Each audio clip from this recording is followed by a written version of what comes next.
Hello दोस्तों, राधे राधे। आप सभी को मेरा प्यार भरा नमस्कार दोस्तों। तो दोस्तों, आज मैं आपको ज्येष्ठ मास की कथा सुनाने जा रही हूँ। और अगर आपको कथा पसंद आए तो कमेंट में श्री हरि विष्णु की जय अवश्य लिखें। और दोस्तों, चैनल पे अगर नए हैं तो चैनल को सब्सक्राइब कर दीजिएगा। और वीडियो अगर अच्छी लग जाए तो वीडियो को लाइक कर दीजिएगा दोस्तों। तो चलिए दोस्तों, हम कथा को श्रवण करते हैं। एक बार की बात है, महर्षि स्कंद जी अपने शिष्यों को ज्येष्ठ मास का महात्म्य सुनाते हुए कहा कि इस महीने में जल देने का विशेष महत्व है। इसलिए इस महीने में किया गया थोड़ा सा दान अधिक पुण्य प्रदान करता है। और ज्येष्ठ मास में भगवान का सच्चे हृदय से ध्यान करने वाले मनुष्य को मोक्ष की प्राप्ति होती है। और ज्येष्ठ मास के देवता भगवान श्री हरि विष्णु जी हैं।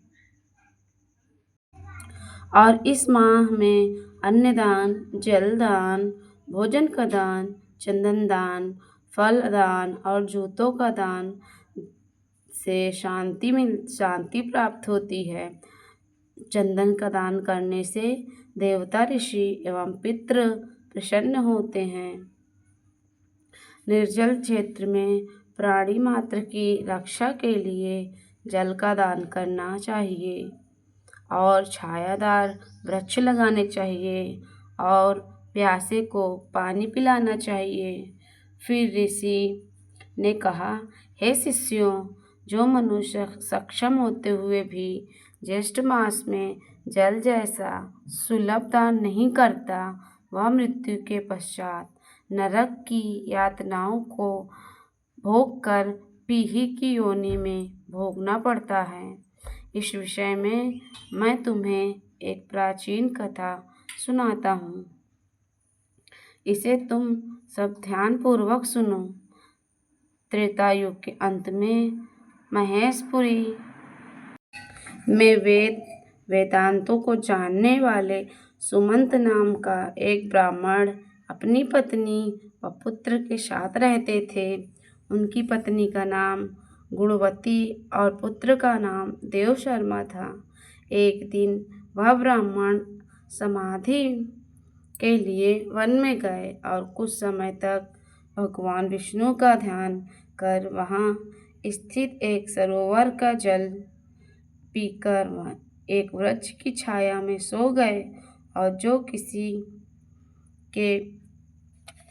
जो सरोवर का जल के एकदम समीप थे, और जो भी जानवर वहाँ जल पीने और उस ब्राह्मण को पीने आते और उस ब्राह्मण को देखकर डर के मारे भाग जाते, जिससे वह जल पीने से वंचित रह जाते।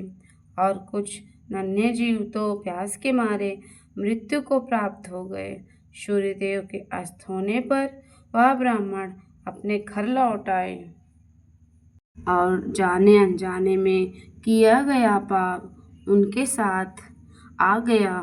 कुछ समय बाद ब्राह्मण बीमार पड़ गए और कुछ दिन बाद उनकी मृत्यु हो गई। उनके पतिव्रता स्त्री भी उनके और घर का त्याग कर अपने पति के साथ सती हो गई।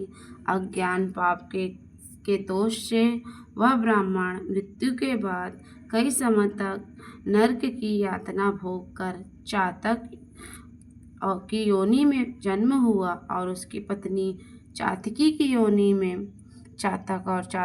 योनि में आकर दोनों अपने पुत्र के घर समीप एक पेड़ पर रहने लगे।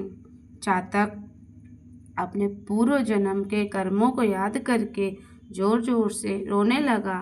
उसके पुत्र ने उनकी रोने की आवाज़ सुनी तो उन दोनों को वहाँ से भगाने लगा और रोने को कहने लगा। परंतु चातक का रोना बंद नहीं हुआ। अंत में थक हार कर उसके पुत्र ने पेड़ को आग लगा दी, जिससे चातक और चातकी के पंख जल गए और वो घायल अवस्था में नीचे जमीन पर गिर पड़े और आपस में अपने कष्टों की बात करने लगे। और उनकी बातों को सुनकर उनके पुत्र को बड़ा आश्चर्य हुआ। तब वह सोचने लगे कि यह तो मेरे माता पिता हैं। तब ब्राह्मण पुत्र श्रेष्ठ ऋषियों के आश्रम में गए और अपने माता पिता का सारा वृत्तांत अपने महर्षियों को सुनाया। तब उस श्रेष्ठ ऋषि ने उपाय बताया कि यदि तुम जेठ के महीने में प्यासे को पानी पिलाओ और जलदान की व्यवस्था करो।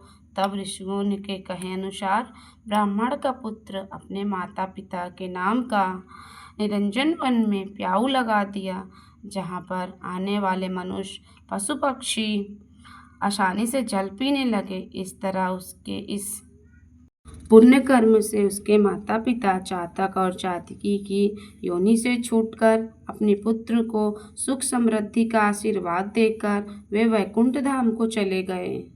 तो इस प्रकार जेठ मास में जलदान का विशेष महत्व है।